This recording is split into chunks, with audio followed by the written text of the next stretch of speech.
let's talk about chapter 1.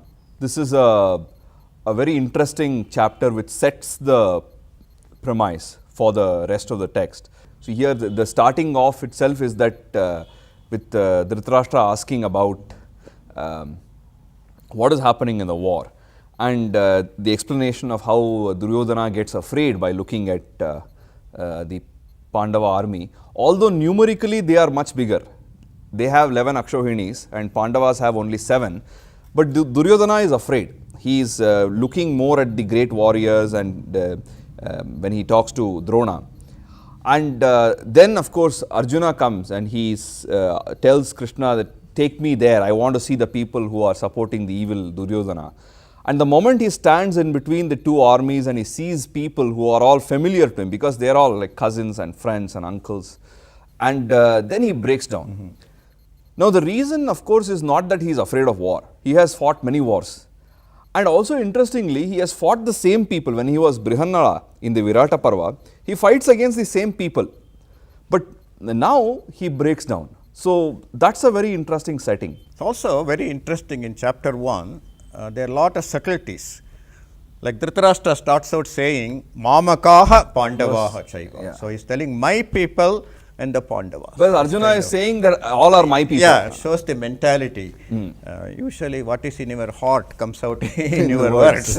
Also another very interesting thing is Duryodhana, Bhishma is the commander-in-chief for the first day of Kaurava army. And of course, Drishtadyumna was the commander-in-chief, who was Drupada's son, for the Pandava army.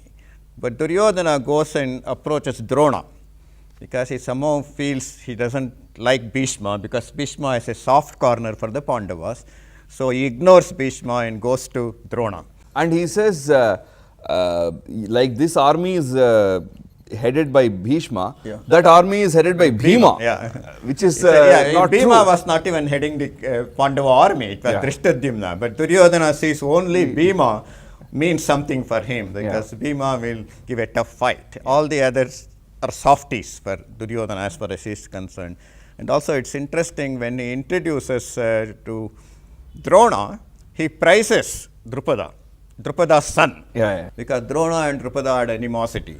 And then after he lists out all the warriors on their side, he says all these people are willing to give up their lives for my sake. He said not for any good reason, just for my sake. The ego comes out there.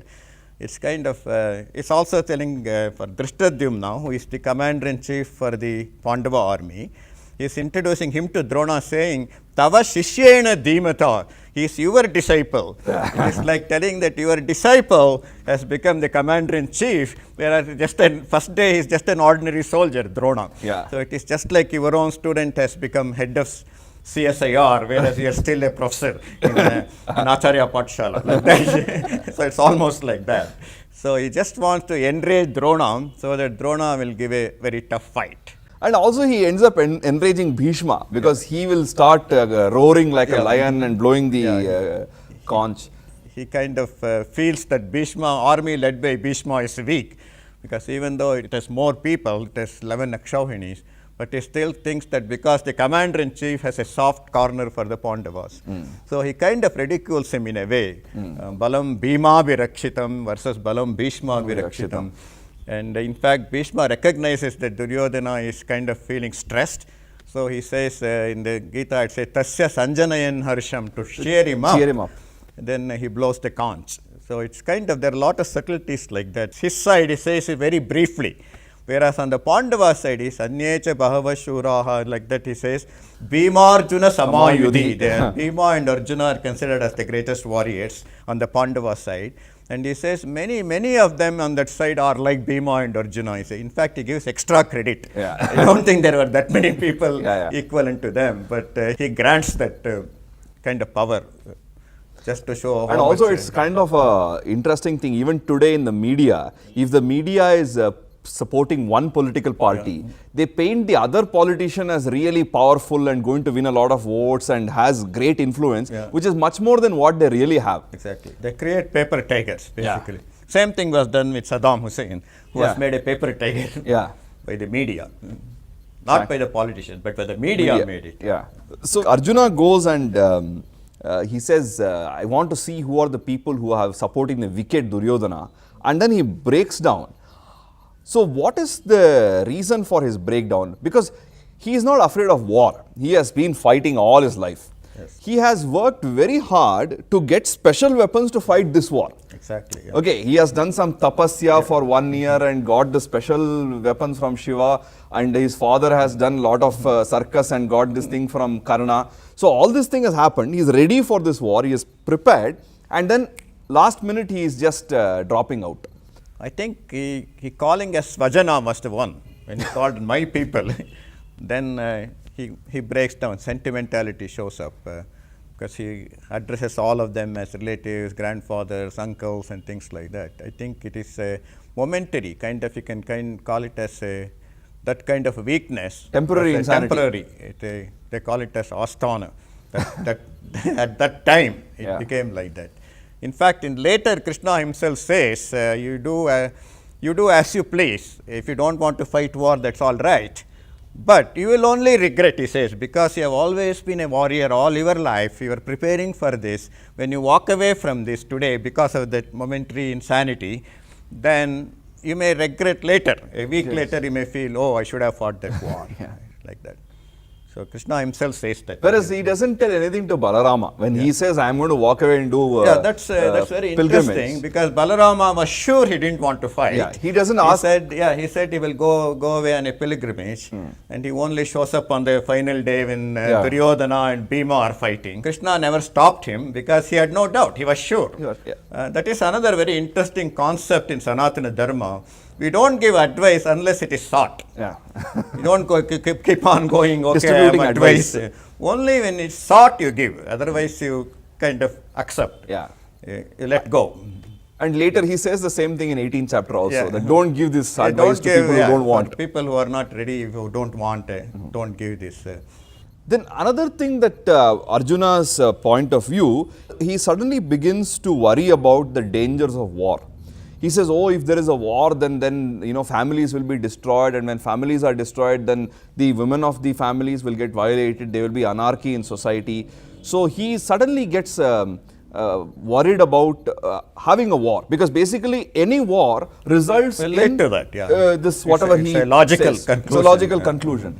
But he has this argument that there will be chaos in society, I don't want it. That is another aspect. Chaos in society. Then he stretches it. So what is so bad about chaos in society? There have always been wars, there is always these things happen, the society corrects itself. But he leads it into that chaos, he connects it into something else, where he says that all these ancestors who are already departed, all our past ancestors down to Shantanu, or even earlier, even Atri. All the way, the family tree we mentioned, their redemption is somehow dependent on what their progeny keep doing, like all the Shraddhas and Tarpanas, all the post-death rituals.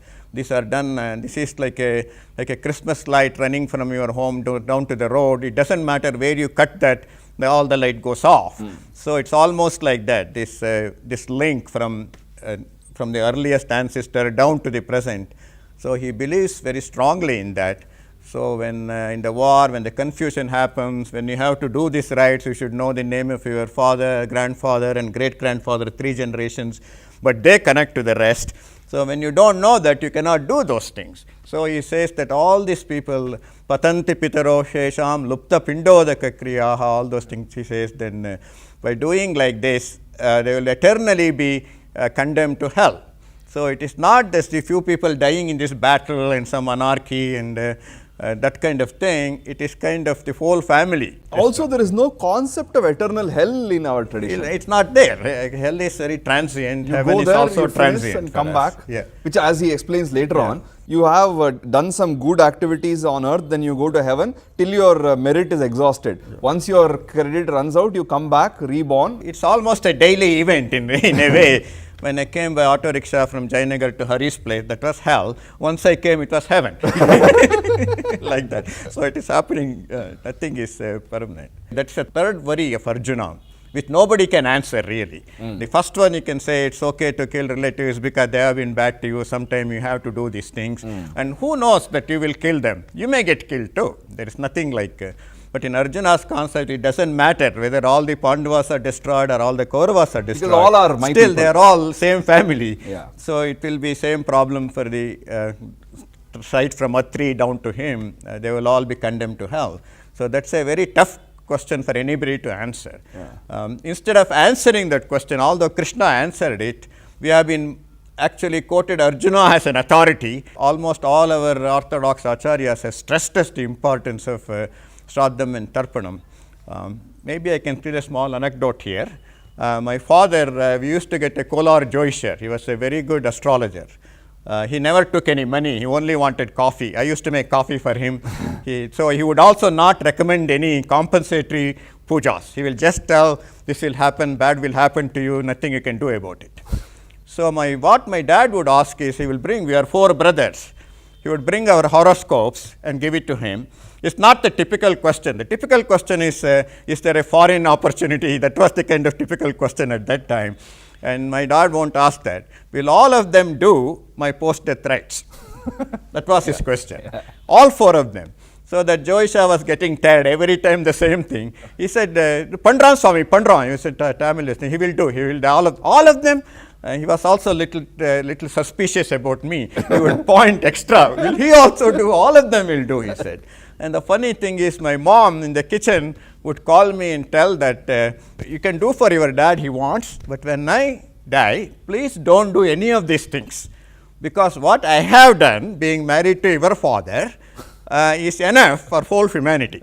It is almost like Jesus Christ telling that I have died for the sins of whole humanity. If you believe in that, you are redeemed. Yeah, so exactly. my mom was telling you, believe that I have done enough. Yeah. So please don't do that. She actually gave a death blow to post-death rites, which our orthodoxy was extremely preoccupied with. So it's kind of so that Arjuna's thought is still It's down still here. carrying on even today. Personally, I am not ridiculing this. It is just like giving importance to that. Without doing this, they will be condemned. That is the wrong concept. So in fact, the first chapter itself, as we have discussed earlier, is the whole problem of Arjuna focusing on tradition rather than truth. This is really the reason behind his sentimentality also. Yeah. Right? He's more worried about these kind of peripheral aspects rather than the core of the issue. Exactly. He had got the tradition, but he had missed the truth. So the first chapter ends on a very interesting note, right? So he says, all these things, therefore I can't fight, puts the weapons down, and he just sits down in the chariot and says, I will not fight. I will not fight. And it's a very kind of deterministic point. Yeah, he was almost as determined as Balarama. Yeah, exactly. Yeah. But he comes back in chapter 2. Chapter 2, but chapter 1 ends on this very despairing note, which is why later people have given Arjuna Vishada Yoga. The name itself is yoga is to be united with something. Yeah, so here it is Arjuna's despair. Chapter 1 is Arjuna Vishada Yoga.